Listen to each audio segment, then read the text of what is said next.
Генеральный директор BlackRock Ларри Финк заявил, что экономика США ослабевает, инфляция растет, а доллар теряет позиции.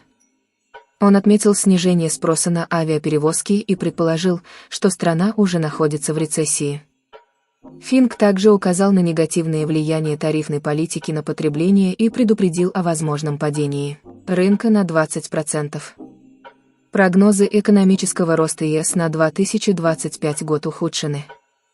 Еврокомиссия снизила ожидания роста ВВП еврозоны с 1,4% до 1,3%, а UBS прогнозирует рост всего на 0,5% из-за американских пошлин. Основными факторами замедления стали слабая промышленность, снижение внешнего спроса и высокие затраты на энергоносители.